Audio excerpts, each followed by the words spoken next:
Hi, I'm Norma, but my grandkids know me as Gran. Come here. And this is my dog, Nannerl.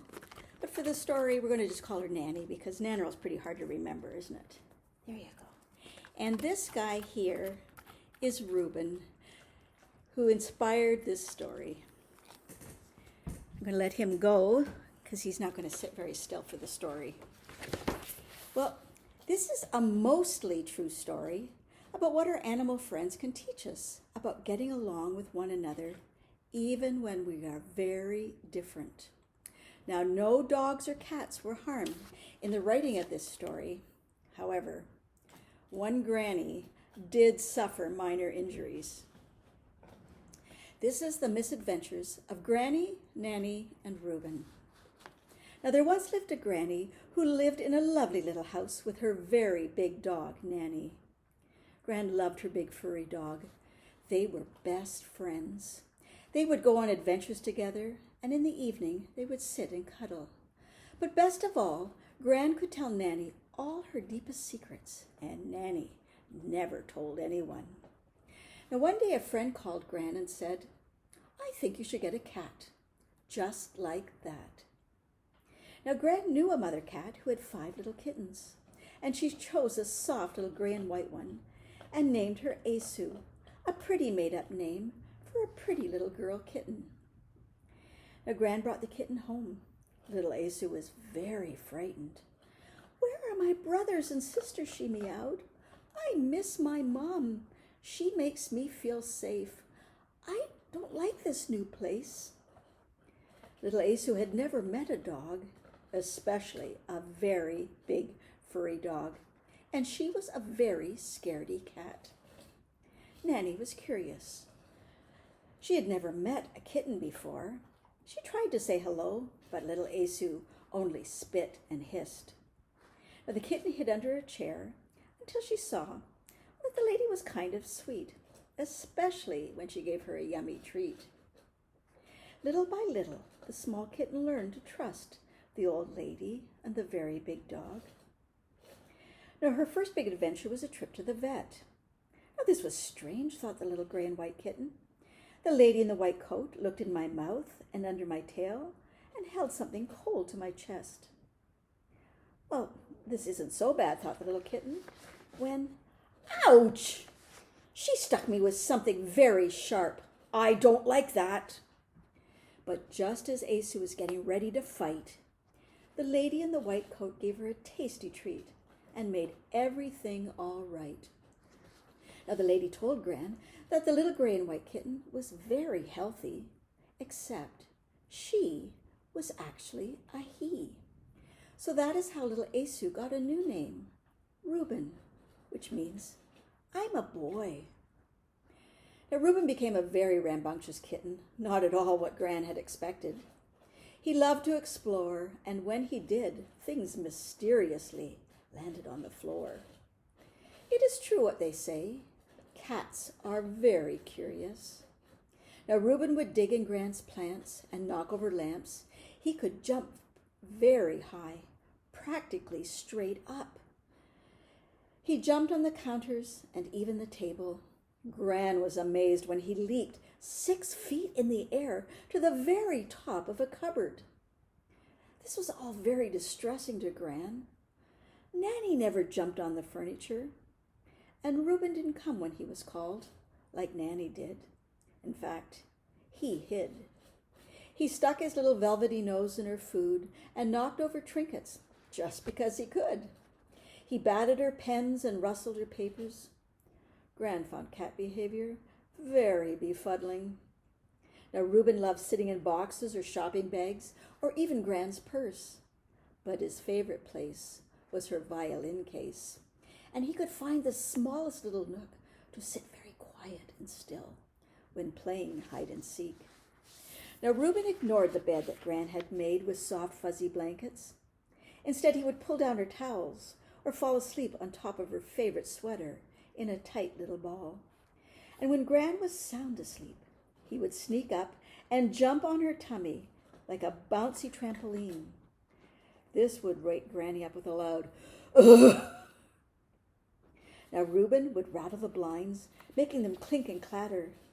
He even managed to fit through the tiny space between the screen and the window glass, just like a flat gray and white cat pancake. Some of his antics weren't the least bit funny. At times, Gran would scold Ruben very sternly. Sometimes he made her hop around on one foot and get very red in the face because she was so very angry. Her scolding would be met with a sharp little nip. But when Ruben was very, very naughty, Gran would threaten to make strings for her violin from his gut. Well, she never did, of course. But soon Ruben would grow tired of Gran's little games and would lick his little gray and white paws and take a cat nap. Now, just for sport, Ruben would sneak up on poor unsuspecting Nanny and suddenly pounce. Nanny didn't like this strange new cat game, and from the sad look in Nanny's brown eyes, it was clear she was jealous when Ruben would nestle in beside Gran for a cuddle. But mealtime was worse. Nanny, being a very big dog, would gobble up her food in 2 or 3 bites. I don't think she even chewed. But Ruben would sit daintily, eating, savoring every delicious little bite. Nanny wondered why he was still eating when her bowl was bare. Now that's just not fair. Ruben would sit in the window, watching the birds and the squirrels, dreaming that he was a mighty hunter, and it was very serious business stalking a spider or a fly, wondering how that fly might die. Now one night when Gran was soundly asleep in her bed, she heard a loud crash. It made her sit straight up. "Ruben, you naughty cat, what have you done now?" she thought. Gran found Ruben chasing a bat all around her living room, leaping and gracefully spinning, trying to put an end to that bat. Now Gran picked up Ruben and tossed him into the bedroom and shut the door tight. This is a job for a granny, not a cat. And wildly waving a towel, she managed to shoo the bat out the front door. Finally rid of the pesky bat, a very tired Gran headed back to her bed. That is enough excitement for one old granny, she thought. But when she tried to open the door, it was stuck fast. Ruben had tried to escape, to restart the chase. Instead, he had clawed up the carpet in a very big bunch. Gran pushed and shoved until finally the door budged, just wide enough to fit her rather large granny butt. Now Gran has learned that cats can be naughty, but mostly a cat is just being a cat. And she has learned to speak perfect Catanese. A slow blink means I love you. And if I follow you from here to there, I want to be your friend. And if I nudge your hand with my soft velvety nose, I want a pat. But if his ears go flat, you better beware. He is ready to bite. That pat just wasn't right. And if he turns his head upside down and stares through narrowed eyes, he thinking, Gran behavior is very curious and befuddling. Now Nanny has learned that there is room in her bed to share with a very big dog and a small little cat. And if she pretends that Ruben isn't there, he quickly tires of his crazy cat games.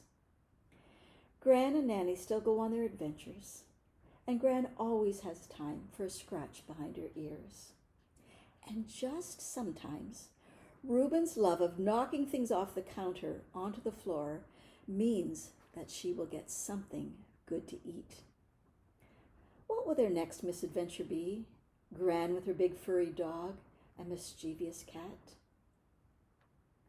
Gran lives in a lovely little house with tattered curtains, with her very big dog Nanny and her small little gray and white cat Ruben. They are all very good friends. That is, of course, Unless Gran's friend calls and says, "I think you should get a bird." Now, wouldn't that be absurd? Well, in this story, we learn that people, just like cats and dogs, are very different. And sometimes, like Gran, these differences can make us very annoyed or even angry.